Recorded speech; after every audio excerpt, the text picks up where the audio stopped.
Hello there. I'm Kimberly. We are back for another Q&A Thursday. How are you? It's been a little while. We've had our summer of fun and our at home with the kids episodes. So how are you doing? I'm so glad that we could be back together on this Thursday.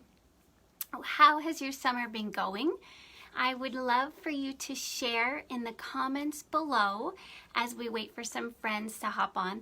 What has been some of your summer highlights for you and your family? Some of those things that you have just loved doing together.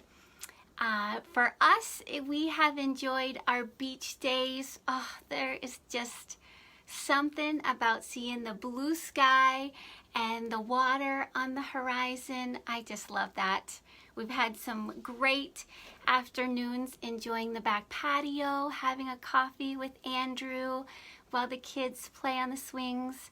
What else has been good for us? A little bit of a slower pace. Yeah, the sunshine. Oh, the sunshine has been glorious. So how are you? Today we are going to be talking on this Q&A Thursday about back to school, some back to school tips. So if you are listening in or you hop in at any time, be sure to say hello in the comments. Also, if you are listening to this replay, I'd love to know that as well. Just put #replay in the comments. So let's get started. Some back to school tips for you and your kids. So I'm going to use the phrase going to school during this whole Q&A Thursday, and that phrase, you just apply it to whatever you will be doing with back to school for your kids. If you are going to be back in the classroom, if you will be doing online learning or a little bit of both, or if you are doing school at home, maybe you are continuing the homeschooling journey or you are diving into it officially. So use that phrase, going back to school, to mean whatever it is for you and your family. It just makes things a little bit simpler. So how will we get our kids ready for going back to school? Number one, let's declare that this school year is going to be a great school year, no matter what. I think that's the most important thing. It will be what we are willing to make of it. So let's make this the best school year yet. We have to say it in our words, we have to choose it in our attitude, and we have to walk it out with our actions. So I know that we are in all different situations, and this pandemic has thrown us some curveballs, but we can take the curveballs, right? I know that there are a lot of memes out there and a lot of pictures of the mom with maybe her crazy hair and her big glass of wine. And I'm not downplaying anyone's situation by saying this, but I do want to encourage you that your mindset and the words that you speak are most important. And you can keep a positive attitude and you can speak life over this school year. That's what we want to do. I know that everyone, the classroom teachers, the online teachers, the principals, the staff, the administrators, homeschooling moms and dads, homeschooling grandparents, all of us are doing the best that we can with this situation that we find ourselves in, and we need to give each other the benefit of the doubt. Our children are watching. They're watching what we say. They're watching how we react, and they're watching how we handle this. So they'll take on our attitude, whether that's good or bad. So let's be careful with how we speak. Let's speak into existence what isn't there yet with our words of life. There are some declarations in the I Am Loved Kids Journal. Here it says the declaration treasures, and I would love to read some of those for you because I think they're perfect. Even though these are declarations for our kids to say, I think they're perfect for us to say during this time. So let me go back. It says, I will look for the good in each situation. Rather than sit and complain, I ask, how can I make this situation better? Isn't that perfect? I refuse to whine, complain, criticize, or judge others. Oh, that's good. I look for the good in others. It's easy for me to find the gold in people. I understand that we are all learning and growing. We are all learning and growing during this situation. So let's find the gold in our students, in ourselves, and in the teachers that we're working with. My words steer my life. I choose to speak life. It is a choice. I do not make time for excuses, for drama, for fear, or doubt. My time is spent with purpose. I needed to hear that today, and I hope that you did too. Isn't that awesome? I mean, these need to be our declarations for this school year. Say to your children, say out loud when you're feeling a little bit frustrated or overwhelmed, say, this school year is going to look different for us. Last year, it ended way different than what we planned. That's okay. Sometimes life throws us those curveballs. We get to make of it what we want. It can be great, even our best year yet, if we choose to make it that way.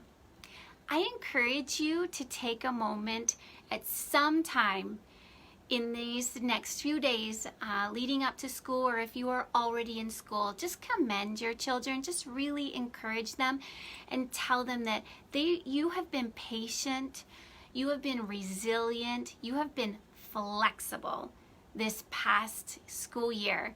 I appreciate that so much about you. We're gonna need some patience and some flexibility and some more resilience going into this school year, but we can do that. That's in us. So let's choose it. We can also say, now let's make this school year so much better.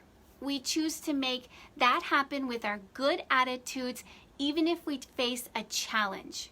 We're gonna choose that with good focused work and with loads of fun. Be sure to have fun. Learning is fun. So I encourage you with that.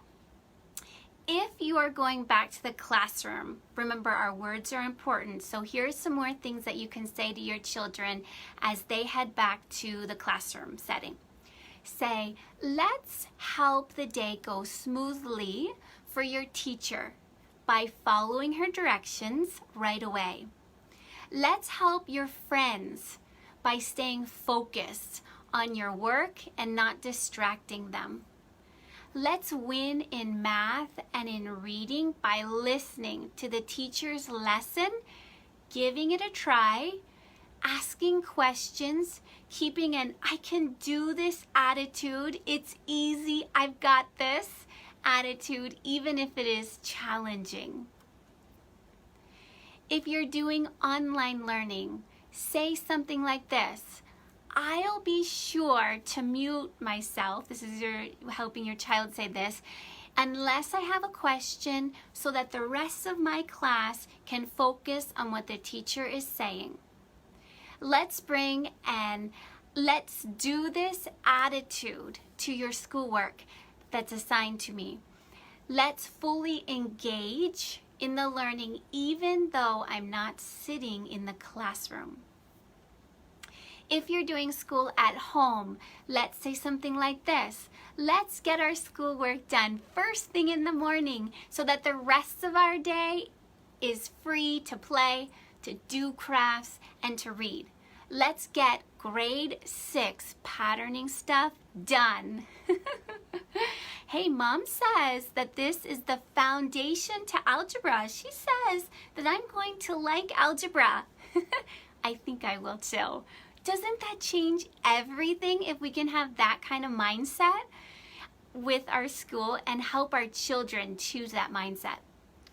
Declare that this is going to be a great school year. It will be what we are willing to make of it. How's that? Give me a thumbs up if you are going to declare that this is going to be a great school year. All right, here's tip number 2 for getting back to school. Well, establish great routines. I'm not going to say good routines. I'm going to say great routines or rhythms, whatever you want to call it. School day success begins the evening before school. So if you're going back to school, get those backpacks packed. Get your lunch packed all the night before. Beat that frenzied morning hurry, rush out the door. Have a spot where your children can put their backpacks, put their shoes, put their coats, all by the door. A spot in the fridge for their lunch boxes. You can encourage them to do all of this themselves. It's their evening chores. If you're doing online learning, have the table set with their computer or their device. Have their papers, their textbooks, their pencils, the supplies that they need there, all ready to go. You can have their clothes laid out.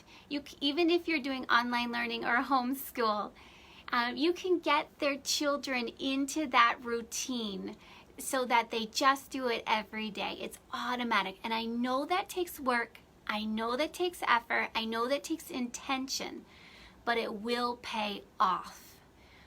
Go to bed on time. 9 o'clock, 9:30 is just too late.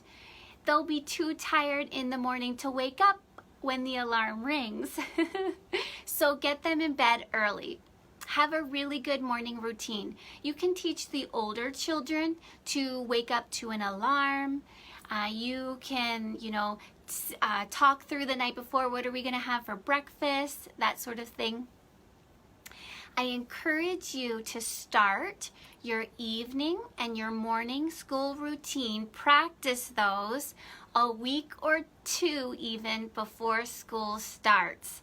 Start getting them to bed early, 8 or 8:30. Wake them up in the morning. Have them get dressed and ready and eat their breakfast as if they were going to school. You will set them up for so much success. You will bless the teacher, whether they are in the classroom or whether they are on the other side of the computer screen, because your child shows up ready to go, dressed, no bed hair, and having a really great, healthy breakfast. So give them a good start back to school by having a great morning routine. One other thing I wanted to talk in terms about our school space is about your designated workspace in your home. Regardless of whether your children will be going back to the classroom or doing distance learning or already doing their homeschool, it's good for them to have a place to do their work or to do their homework. And every family is different on this. I'm just going to give you a few of my suggestions. Take them for what it's worth for your family. You may have room in your home to have a designated room for schoolwork. Some homeschooling families choose to do this. Your home may not be big enough to have that space. Every child is different as to where they work best and where they can stay most focused. So you have to decide that for yourself. I would encourage you to just step back and evaluate how you use your home space. Where does your family like to hang out most? Where do your kids like to be besides the toy room? Is there a room that's really bright and sunny? Does it give you a view of the backyard? Is that where everyone tends to hang out? Do they tend to hang out in the kitchen while you're working in the kitchen? Maybe they already like to do their homework on the kitchen island so that they can ask you questions really quickly? Do they like to have their own quiet space away from everybody else to do their work? Ask them, where would you like to do your work for school? Where would you like to do your homeschool? What I want to say is that you do not need a Pinterest-worthy school space in your home unless that is of value to you, unless that's really important to you. You do not need to spend a lot of money to make a school space. You do not need to bring a classroom to your home. Again, just step back, evaluate your home space. You know your kids best and how they have worked well on homework in the past. Again, where does everybody like to hang out? And plan your space accordingly. The thing that I would suggest to you, if you invested in anything, is a good cabinet with doors, so that when you're all done with your school stuff, whether that's homeschool, that's online school, whether it's your backpacks by the front door, if you can close that away, for me, it really helps to declutter the space. It really helps to just keep things tidy, and it eliminates stress, seeing the stuff all piled up, if you know what I mean. We personally do a majority of our work on the dining room table. And yes, we make the effort to clear it away when we need to have lunch. We bring it back if we're not finished. It's just because we love the bright open space. It's connected to our kitchen. We can look out into the backyard and watch the birds and the squirrels and the rabbits in our backyard. And we just all hang out together in the kitchen. If I'm making lunch, they can call out their question that they have. It just works for us.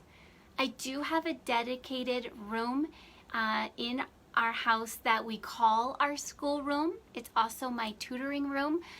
But to be quite honest with you, during our homeschool, we actually don't use that room at all, simply because we like to be in the kitchen and the dining room. So the only investment I have made is table and chairs for my tutoring space. Right now it's the craft room, so the kids will go there to do their crafts. I give you permission though to do what is right for your children. Your homework time and space, your online space, your home learning space does not have to look like anyone else's. Don't play the comparison game. That doesn't help any of us win. I give you permission to say, hey, that's nice what she does for her and her kids and her house. What's right for us and our home? What matters most is that your children learn to work with excellence, they learn to work with focus, and they learn good attention to detail. That's what we want them to take with them all of their life, to develop that character. They're going to need to learn, whether it's in the classroom, whether it's online learning, or whether it's homeschool, to be able to block out some of those distractions. They need to establish methods that keep them focused and on task. They need to learn, when is a good time for me to take a quick break? When do I need to grab some water? When do I need to do some jumping jacks or jump on an indoor trampoline or whatever to clear my brain? Those are all good things that our kids need to learn. When do they need to shake off a bad attitude or frustration and choose, I can do this. This is easy. I've got this. At the end of the day, it's not so much about where they work, but how they work. We want them to win in that area in their life. If there's anything else that I could give you as back to school tips, one would be if I could speak a little bit more to the trying out homeschooling for the first time, just because I love homeschooling. We are a homeschooling family. But this can work for anyone. is to make learning fun and to release yourself of some of the pressure to achieve or even to feel like you have to keep your students on target, because at the end of the day you most likely will, or you will have them ahead or have them caught up, since we really have lost a lot of teaching time in the classroom. So focus on having fun, enjoying the moments with your kids. I encourage you, if you are at home or doing online learning, that you time block, as a mom or a dad or a grandparent, time block that time that you're going to work with your son or daughter or grandchild and nothing else. Phone is away, no other distractions. Mentally, if you need to, just shelf it for a moment and just focus on what you need to cover for your child in that 1 or 2 or 3 hours, depending on how many kids you have. It's a challenge. I know it's something that I need to intentionally do every day, even after all of these years of homeschooling. But if you can do that, if you can really set aside that mental time and that intentional focus, you will have a great time. You will get things done quicker. You will teach your children with your example of how to focus and block out distractions. And you will show them that they matter most in this moment. This is our school fun learning time.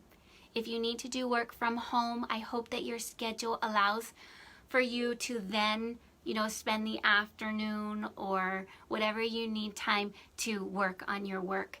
But I would encourage you, I hope that's something that you can really put into practice for your homeschool, that one-on-one focus time. It will be so much more fun, so much less stress if you can do that. I also encourage you to go with the flow in some cases. Like if something's hard or challenging and your child and you are getting frustrated, just put it to the side. Let's come back to this when we choose a better attitude. If the spur of the moment you're like, hey, let's play this game, or let's pretend, like for instance, we were just reading about Robinson Crusoe, so let's jump on the couch and let's pretend like this is a boat and we're sailing and there's a big storm and we get shipwrecked. I mean, just spur of the moment, you can do those fun things that really livens things up. We blast some music and we do have a quick little dance party if we need it. You have the advantage of doing that for your children with at-home learning. Let's see what else. I just want to encourage you to take it in pieces. Don't feel overwhelmed. If you spend the first few months just really focusing on reading and their math to kind of get them caught up, just put history and science aside. Maybe you can come to that like December, or maybe you can come to that in the spring when you can get out and you can be exploring things again and things are coming to life.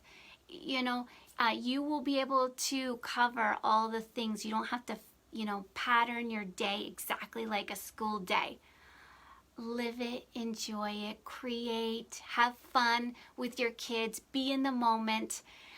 It could be a really beautiful year for you. It is what you choose to make of it, right? If you have any questions, or you feel that you're struggling, or you feel like you're overwhelmed, I encourage you to reach out. You can reach out to me. You are welcome to email me your questions. It's Kimberly@SpeakLifeBadges.com, or you can leave your questions in the comments below. If you are questioning something or you are feeling overwhelmed, someone else is as well. So your questions matter.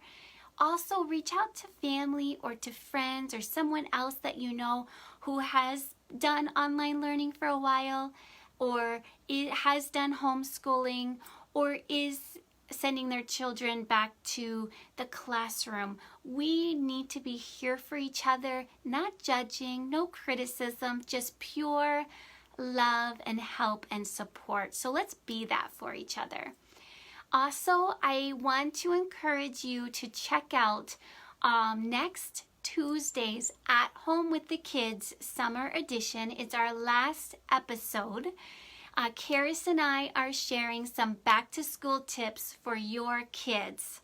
So it's just a short little 8-minute episode of fun, good tips for them as to how they can be prepared back to school. If they are already back to the classroom, I still encourage you to push play and have them listen to it, because they are going to learn about how to be a good friend, how to be a great student for their teacher, how to or what to do if someone makes fun of them, how to stay focused, like so many great little golden nuggets for their back to school success. So that will show up on next Tuesday, Speak Life Badges Facebook page.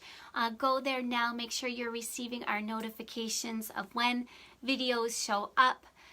So I just want to speak some blessings over you before our time is up. I bless you, mom, dad, grandparent, teacher. You have wisdom for each situation that your family or your classroom faces. You know how to encourage and to guide your children and students in a way that shows love for them, while still motivating them to reach for more. You empower your children and your students with your intentional words of life.